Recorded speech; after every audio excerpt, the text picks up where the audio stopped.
Kind of a low energy day.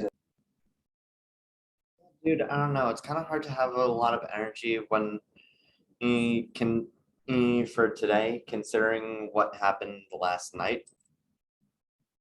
Like, I don't want to say that again. Alcohol.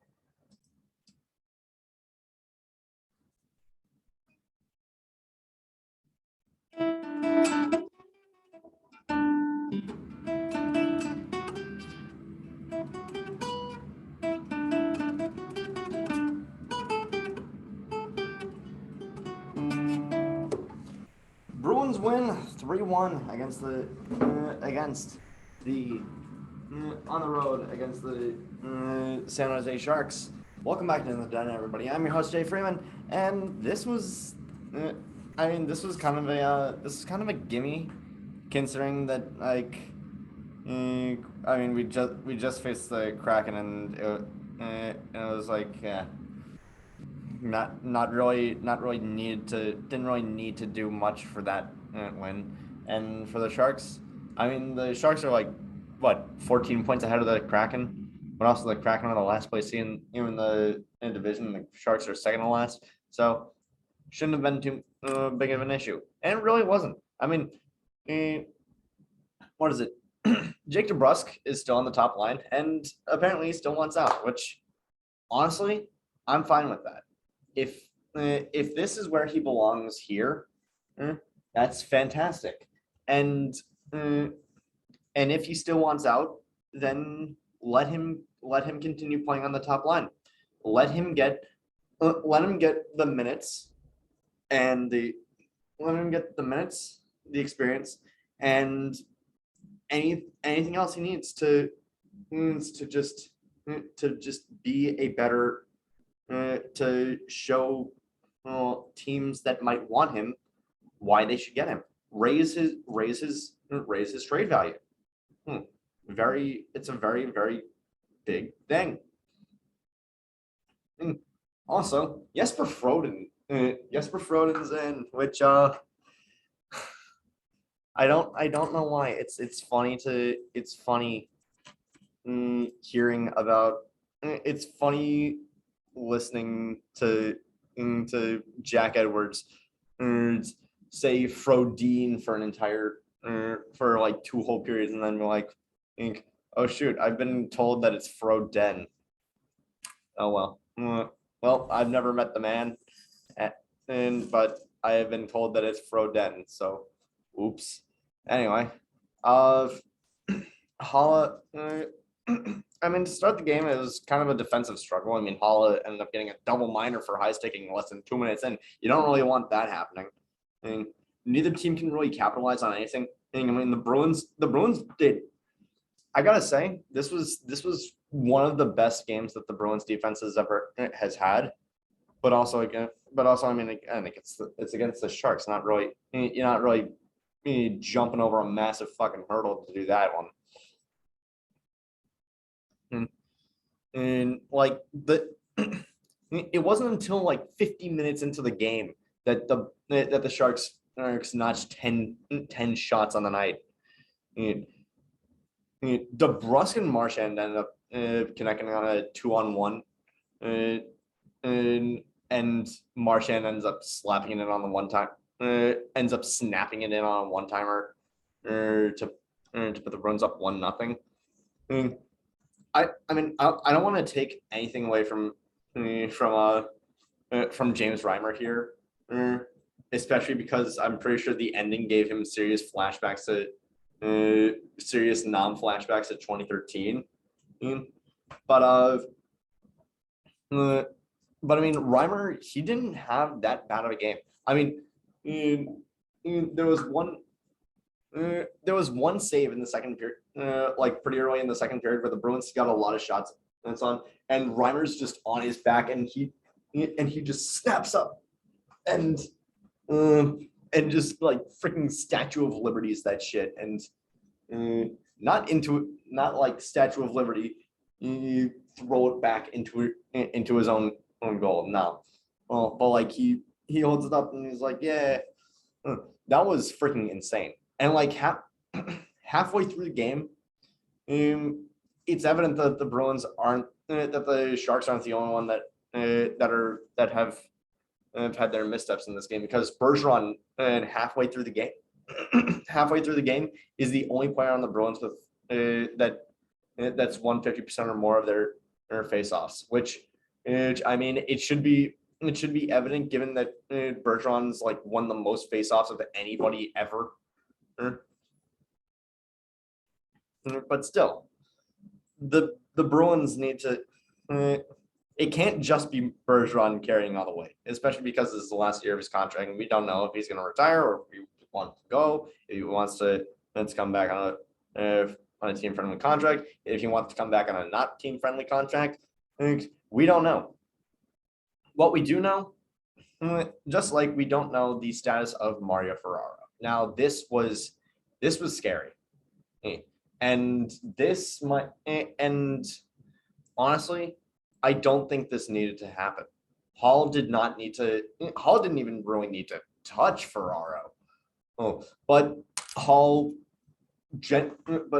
pushes him, and Ferraro's legs give out, and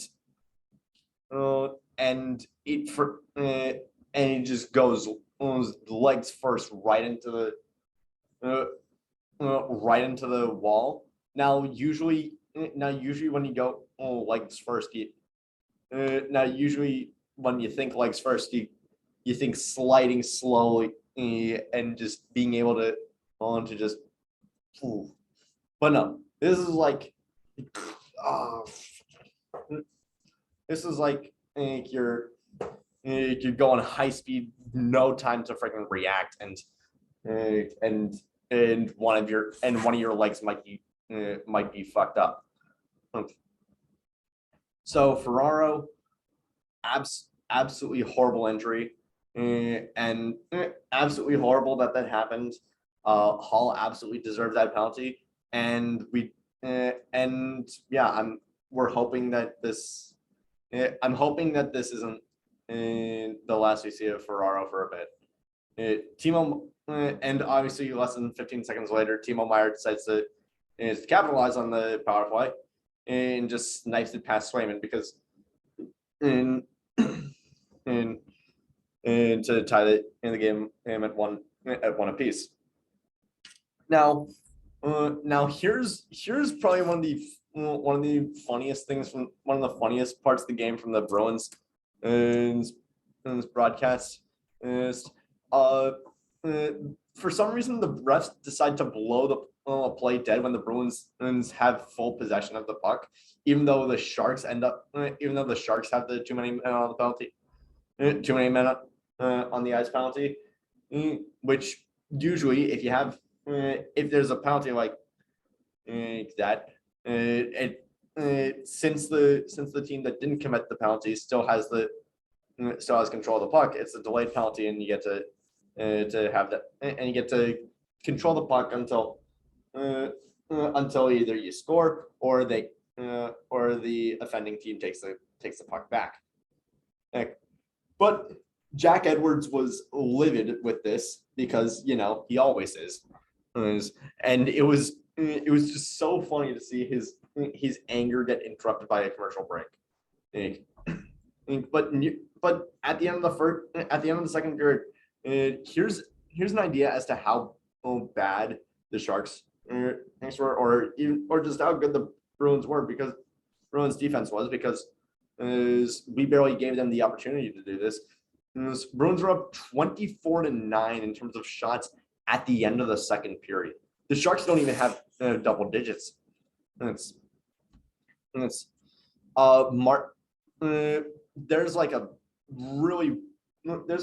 flurry of just of shots going to Reimer in a short period of time, and Marchand ends up snapping it right over Reimer from the dot, off a pass from Hall that was very much from behind that was from like the opposite side of the ice, behind the net. So that put the Bruins up 2-1, and then in near like halfway through the period, we get one of the funny, a really funny tangent. That it was evident that that Edwards was both drunk and tired. He goes on this like mini tangent about Edward VL going against the Dano Chara a few nights ago. And VL being like 297 days old when Chara played his first game in the NHL. So this was like a kid, a baby kid, going against this big man, and kind of like Mahomes and Patrick Mahomes and Tom Brady, but he compared it to the scene in Blazing Saddles, where Gene Wilder talks about being the fastest gun in the wet, and a 5-year-old shoots him in the butt afterwards. And he just cannot stop laughing, and this is why I love Jack Edwards. Dude loves his job so much, and it's hilarious. Yes. But the Sharks end up getting a massive amount of opportunities. They are frantic near the end, and it culminates in pretty much the entire squad of the Bruins that are on the ice for during a 4-on-4, just putting themselves in front of, or in freaking Mike Riley's case, inside the freaking net to try and keep the puck out and trapped against Swayman, and that is a great defense. And Reimer decides to end up staying in the net because of course he did, and it's just like, I know these guys. You give these guys an inch, they take a mile. It doesn't matter because Pasta passed it right to the hash marks for Bergeron, who decides to say to Reimer, rent free, and that ends up being the 3-1 goal, and Bruins just take this one to the house. Now, don't look now. Bruins are on a 4-game winning streak. I thought that I did not think that this was going to be possible. I thought that the Colorado game was definitely a must win, and I didn't realize just how much of like a catapult it was. And they still got 4 more games on their road trip. Gonna be rooting for them every step of the way. Even if the next 2 games are more 10 p.m. games, my least favorite type of games. But Bruins, they're doing well. They're doing really well, and it's what they need. And it's what they need to do. It's what they need to freaking do, and who knows? Look, when the trade deadline happens, I'll make a video about what moves the Bruins made and what moves I think they should have made. But if you want to know my new feelings about the trade deadline, and if DeBrusk is adamant about leaving, we should get someone that fills his spot. Trade DeBrusk, Clifton, and a 2nd-round pick to Vancouver for JT Miller. Maybe make it a first round. Maybe make it a first. Hell, maybe even make it a first and a third. That is my offer. Here. Jake DeBrusk, Connor Clifton, at least a 2nd-round pick for JT Miller. But I think that is it for tonight's episode. Thank you all so much for watching. Like if you like, subscribe if you really like. Down below is still the GoFundMe for Jake Tebow's recovery, and tell your friends that I don't know what to tell you. I don't know what to tell your friends. And tell them whatever the fuck you want to tell them tonight. It's late. It's late. Just go. Just go and tell that girl you like her. Tell that girl you like her. Tell that boy you like. And Kim, tell make some dumb 1 o'clock in the morning decisions like I am right now.